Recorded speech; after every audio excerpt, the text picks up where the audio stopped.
Imagine a bright, sunny morning in a small town called Willow Creek, the kind of morning where the air smells of freshly cut grass and dew, and the world just feels right.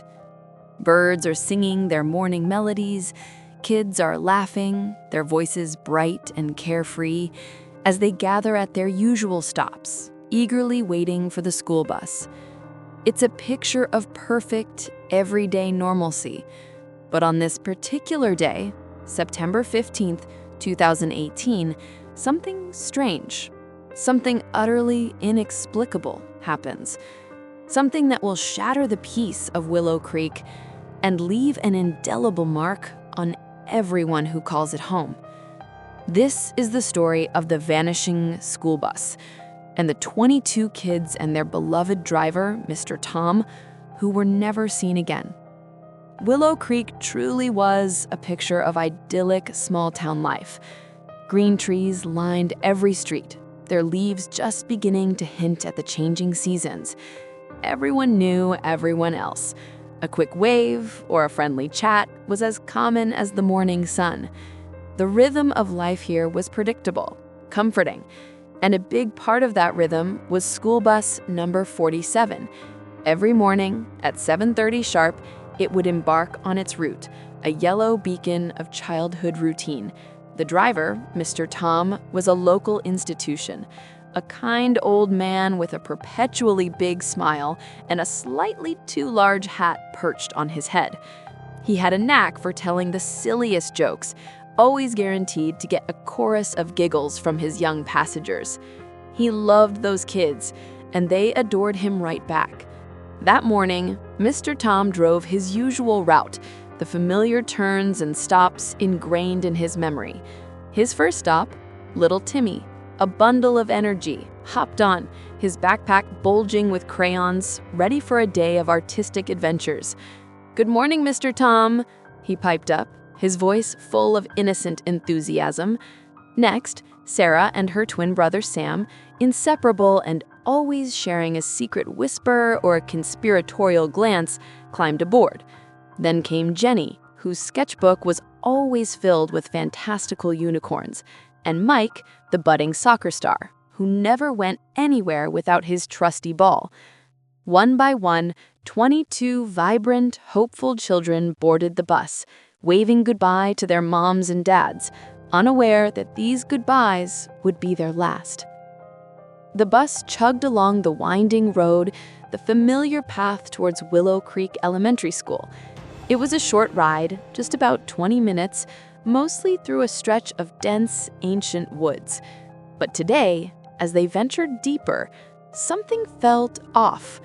The kids, with their uncanny ability to sense subtle shifts, started to notice. The trees seemed thicker than usual, their branches interlocking overhead, almost like they were closing in, forming a tunnel of green. "Hey, Mr. Tom, why is it getting foggy?" asked little Emma from the back seat, her voice laced with a hint of concern. Mr. Tom, ever the calm and reassuring presence, chuckled, a warm sound that usually dispelled any anxieties. "Just a bit of mist, kids. Nothing to worry about. We'll be at school soon enough." But the mist wasn't behaving like any ordinary mist. As the bus lumbered deeper into the woods, the fog didn't just get thicker, it became an impenetrable wall, so dense that the kids couldn't see anything out the windows. The familiar landscape vanished, replaced by a swirling gray void. Then, the radio, usually a source of cheerful music, crackled with static. Mr. Tom's favorite country song abruptly cutting out mid-chorus. "Well, that's weird," he muttered, more to himself than to the children. A hush fell over the bus, the usual chatter replaced by hushed whispers. "Is this a game? Maybe it's magic fog," another ventured, attempting to sound brave, though a tremor in their voice betrayed their true feelings. Suddenly, a jolt. The bus shook violently. Bump, thud. It felt like they had hit something massive, something unseen in the enveloping fog. Mr. Tom, his smile now gone, stepped firmly on the brakes. "Everyone stay calm," he announced, his voice steady despite the obvious alarm in his eyes. "I'll just check outside. Be right back." He opened the door and with a deep breath stepped out into the swirling, milky gray. The kids watched, their faces pressed against the windows, as his familiar shape, with the slightly too large hat, slowly faded, swallowed by the oppressive fog. 1 minute passed, then 2, then 5. Mr. Tom didn't come back. "Mr. Tom, where are you?" called out Jenny, the brave one, her voice echoing in the sudden, eerie silence of the bus. No answer. The kids looked at each other, their eyes wide with a mixture of fear and confusion. Alex, the oldest, at 12, always the sensible one, stood up, trying to project an air of calm he didn't entirely feel. "We should stay put. Help will come. Someone will know we're missing." But outside, the fog swirled around the bus like ghostly fingers, reaching, probing. Strange sound began to echo from the depths of the woods, whispers that seemed to carry their names, faint footsteps rustling through unseen leaves. Or was it just the wind playing tricks on their frightened minds? Back in Willow Creek, the school bell rang at 8 a.m., its cheerful chime a stark contrast to the growing unease. But bus 47 didn't arrive. The teacher waited, her brow furrowed, and finally called the bus depot. "Where's the bus?" she asked, her voice tight with concern. The depot checked their logs. It left on time, should definitely be there by now. The first calls from parents started to trickle in, then a flood. "My kid isn't at school. Where's the bus?" Panic, a wild and terrible thing, spread like wildfire through the small, once peaceful town. The police rushed into action. Sheriff Linda, a no-nonsense woman who knew every inch of Willow Creek, personally drove the bus's route. She found nothing. No sign of the bus, no tire tracks on the damp earth, not even a broken branch or a disturbed patch of leaves. It was as if the bus and everyone on it had simply vanished into thin air. Search teams, bolstered by volunteers, combed the woods, their flashlights cutting through the deepening shadows, their search dogs sniffing frantically at the ground. They found nothing, not a single backpack, not a tiny shoe, not even a discarded candy wrapper. It was a blank slate, an impossible emptiness. Days turned into agonizing weeks. The town put up posters, their stark black and white images chilling. Missing, 22 kids and driver, last seen on bus 47. News trucks from big cities, with their bright lights and intrusive cameras, descended upon Willow Creek. Reporters, their voices somber, asked the same questions over and over. Was it a crash, a kidnapping, or was it something supernatural? The townspeople, their faces etched with grief and bewilderment, had no answers. Let's carefully consider the clues, the fragments of information that emerged from the terrifying void. First, there was the fog. Numerous witnesses swore it had rolled in that morning with an unnatural speed and density, thicker than any they had ever seen before. Old-timers in town, their voices hushed, began to whisper about the Whispering Woods, a local legend, a chilling tale passed down through generations. They spoke of times long ago when people claimed to hear disembodied voices in the trees, calling to them, luring them deeper into the forest's embrace. But that was just a story, a superstition, right? Then there was Mr. Tom's hat. Searchers found it on the ground, precisely where the bus should have stopped, but the hat was pristine, eerily clean, as if it had been deliberately placed there. No dirt, no tears, no signs of a struggle. And inside the hat, a tiny folded note, scrawled in what appeared to be a child's hurried handwriting. "Help us. The shadows are coming." Who wrote that? One of the missing children? And what shadows were they referring to? The police meticulously rechecked the bus route, scrutinizing every detail. In the town library, they unearthed an old map. It revealed a hidden, long-forgotten path in the woods leading to an abandoned mine from over a century ago. Miners had disappeared there once, swallowed by its dark maw, never to be found. A chilling coincidence, or something more. More strange things began to happen, feeding the growing sense of dread. At night, parents swore they heard faint, ghostly giggles outside their windows, the innocent sounds of children playing. But when they looked, peering through the darkness, nothing was there.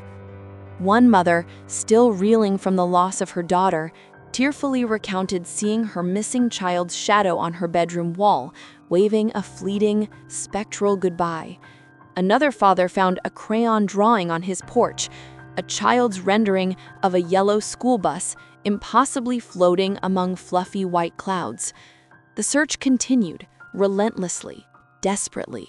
Helicopters tirelessly flew overhead, their rotors thudding a mournful rhythm. Divers plunged into the nearby river, its cold, dark waters yielding no secrets. Nothing. Experts were brought in, their scientific minds trying to find a rational explanation. A geologist suggested that perhaps a sinkhole had suddenly opened up and swallowed the bus whole. But no such hole was ever found. A psychic, her eyes distant, visited Willow Creek and spoke of feeling cold hands pulling them away, a chilling sensation of an unseen force at work. The town held candlelight vigils, their flickering flames a fragile symbol of hope in the overwhelming darkness, praying for answers that never came. Months bled into a year. The children's desks at Willow Creek Elementary remained empty, their vibrant colors and youthful scrawls preserved as if time had stopped. Toys sat untouched in bedrooms, silent monuments to lives abruptly put on hold. The town itself changed, profoundly. People, once trusting and open, began locking their doors at night. Children no longer played freely in the woods, their laughter replaced by an eerie silence. But the whispers continued, growing louder, more desperate. Some said the bus had driven into another dimension, a world just beyond our perception. Others, their minds grasping for a logical explanation, even suggested that Mr. Tom himself had planned it all. But why? He had loved those children like his own.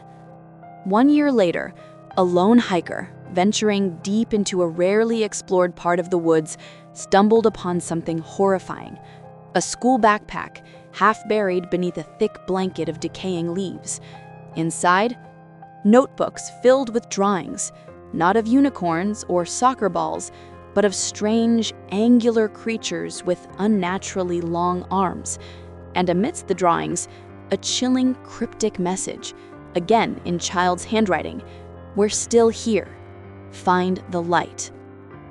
What did it mean? Was there a hidden cave, a secret door concealed within the ancient trees? Or was it all a trick of the mind, a cruel prank played by grief and desperation? Even now, on quiet nights, some swear they can still hear faint bus horns echoing from the swirling fog, or tiny, childlike voices calling for help, carried on the wind. The shadows in the woods seemed to move on their own, watching, waiting, their secrets held close. Could the children be trapped somewhere close, just beyond the veil of what we can see? Or have they slipped into a place where time stands still, forever lost in the mist, forever lost to Willow Creek? The case remains open, an unhealed wound in the heart of the town. Detectives continue to pore over every detail, every whisper of a clue. Families, though their hope flickers, never truly give up. But the vanishing school bus remains one of the biggest, most haunting mysteries ever recorded. What really happened that foggy morning? Did the kids and Mr. Tom simply get lost in the labyrinthine woods? Or did something, some unimaginable force, pull them away forever into an unknown abyss? The truth, chilling and elusive, might be lurking right now in the darkness outside your window. That's for you to decide. What do you think happened to the children of Willow Creek? Leave your guesses, your theories, your deepest fears in the comments below. And if this story, this unsettling enigma, has captivated you, hit that like button and subscribe for more unsolved mysteries. Who knows? Maybe one day the truth will come out, shattering the silence. Or maybe it's already too late.